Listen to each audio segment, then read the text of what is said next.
Welcome back for another video. It's good to be back thinking about FPL again, as the international break starts to draw to a close. Let's talk about who the best players to buy are for GW8 and beyond, broken down nice and simple as always by position. Let's get into it.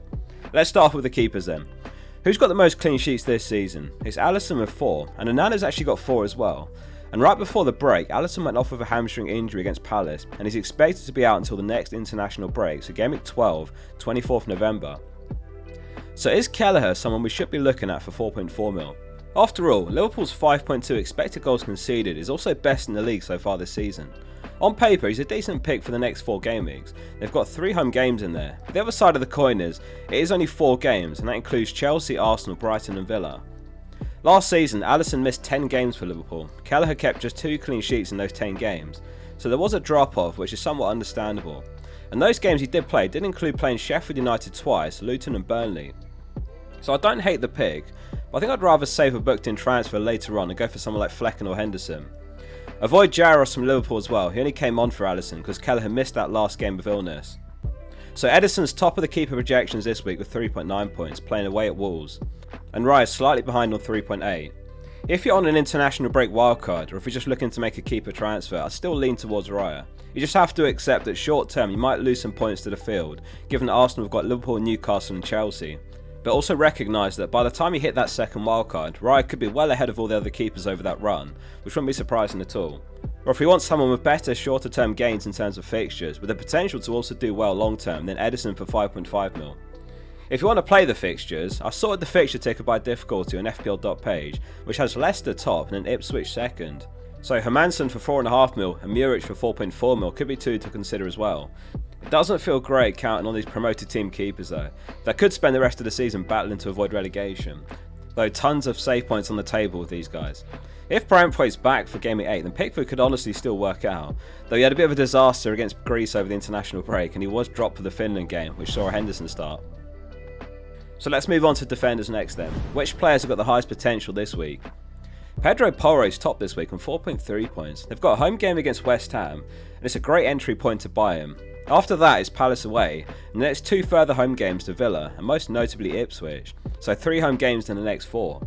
And West Ham have kept just 1 clean sheet this season. They've conceded 11 times, which ranks 14th, and they've conceded 23 big chances, which ranks 16th best, which of course also points towards getting attackers, which we'll discuss next. But as far as defenders, there's few that are more attacking than Porro. In fact, his 12 shots is more than any defender this season. Only Davies, Trent and Robertson have provided more than his 32 crosses as well. So what about Davies then? He's only 4.5 mil, 1.68 expected goal involvement, which only Trent can beat among defenders with 2.88 XGI. He makes the table as well with 3.7 projected points, and they're home to Everton. I like the Davies pick because there is so much potential for attacking returns, but the clear trade-off is there's low potential for clean sheets. They're worse for expected goals conceded so far this season. If you're looking for a cheap defender, he does tick the boxes for the next few weeks. After Everton, it's Brentford and then it's Leicester. Then they've got Spurs and Man United before they hit some more games that he'd be comfortable enough starting him in. Takes free kicks and corners for Ipswich. Trent's second on the defenders table this week with exactly 4 points. It seems like the 2 paths that many managers have been diverging down is Trent down to a 4.5 mil defender and then a midfielder up to Palmer, or you just keep Trent and keep a decent 7 to 8 mil midfielder. It's a bit of a coin toss which one fares better for the coming weeks. I'm sure in hindsight 4 weeks from now it's going to be obvious. Given that Liverpool have got 3 home games in the next 4, there is a case for waiting until Game Week 12 for Palmer when he's got Leicester, but we do know he's fixture proof in fairness. Trent scored an absolutely class free kick against Finland over the break. We just need him to start picking up more attacking returns in the league. 1 assist from 2.88 XGI is very unlucky for owners so far. Vardy was 3rd on the defenders table, and Lewis doesn't make the table because his minutes are a bit less guaranteed. But I think Lewis owners can take encouragement from the fact he didn't start against Finland. He came on at 80 minutes. So that's a huge amount of rest before the Wolves game, and therefore he is worth considering, plus there's some decent chance of early team news in Game Week 10 and 11 later. So Man United players are starting to pop up with some good fixtures. We'll talk about Bruno in a minute. Dallow's on 3.8 projected points. Personally, I'm not considering him at all for 5.1 mil. Perhaps if he'd start the season at 4.5 mil he'd be more of an option, but not for me. So Gabriel's also on 3.7 points. An interesting discussion for next week is whether it's worth hopping off a defender for 3 game weeks when Arsenal have got Liverpool, Newcastle and Chelsea and then hop back onto them. For example, a switch to a Porro or a Vardy type asset. It's a bit easier to justify with a defender that's got upside, as opposed to selling Raya, who is a set and forget keeper. I expect many are just going to keep their Arsenal defenders, who in fairness can shut out anyone on the day. Some super cheap defenders to discuss then if you're scraping the barrel. Avoid Keane first of all, he's going to lose his place as soon as Branthwaite's back, which could be on the weekend. Greaves for 4.1 mil works great for the next three as a cheaper alternative to Davies, but no attacking threat. Van den Berg's now started 4 in a row for Brentford and he's only 4 mil.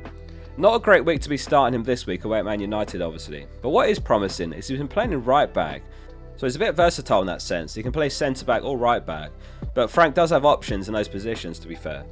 Bednarek's 4 mil and he has started every game for Southampton, but I wouldn't feel that comfortable starting him in any week, but he does have Leicester home this week and in game week 10 Everton home and then Wolves away.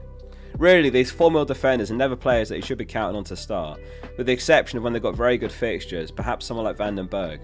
I suppose with one Konate injury away from Kwanzaa being a game breaker for 4.1 mil, the forgotten man.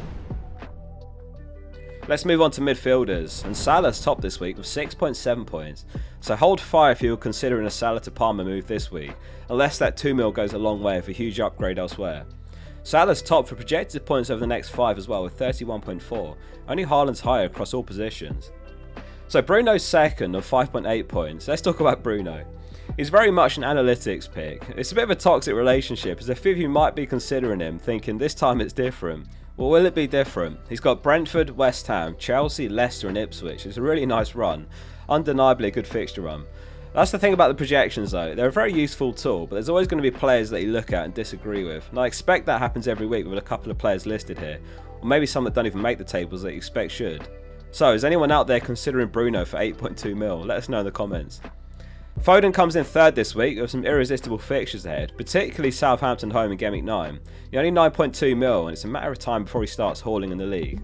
Though of course De Bruyne could be back from injury, so there's some serious competition for the attacking spots, depending on how Pep lines up. They can of course line up together. I think Pep's still trying to find the right balance in the team without Rodri for the rest of the season. Let's talk about Johnson then. 4.9 projected points this week, and he's scored in 7 games in a row in all competitions, which is seriously impressive. And we've seen Kulusevski start in the midfield as well, which is encouraging as that's less competition for that right wing spot, and it's safe to say that spot's his right now. Odobert is only competition really while Kulu's also starting, and Odebert's still a raw talent. For 6.6 mil he's a great move this week, as a possible Luis Diaz replacement as well, but let's be honest, there's every chance Luis Diaz starts in the 11 again after the break. Slot did remark on the South American players getting slightly more recovery time over this break. Colombia play tomorrow and Tuesday, Gakpo plays the day after, Wednesday. It's frightening as a Palmer non-owner when you see him pushing almost 100% effective ownership, such as last game week. But this week he is away to Liverpool, so is it a transfer that can be delayed? Palmer non-owners, let us know what your plan of action is. So Saka's dropped off the table this week due to his flag, obviously playing against Bournemouth away, which isn't too bad. He came off injured over the international break. Doesn't sound like too much of a concern though. Carsley said he would have been close to making the Finland game, but it would have been unfair to take the risk of him, and he added that he expects him to be fine. Some cheaper midfielders to mention then that don't make the table. McNeil for 5.7 mil still represents good value. He's facing Ipswich away, and realistically he is playable for the next 7 straight game weeks, as long as he can tick along with the points, which he should do. Probably won't haul much though. Bavadidi, a bit cheaper, 5.3 mil. He's got Southampton away, Forest home, and then Ipswich away. Here's another one that you could really start for the next 7 or so game weeks if you need to. We saw on the fixture ticket earlier just how good Leicester's run is.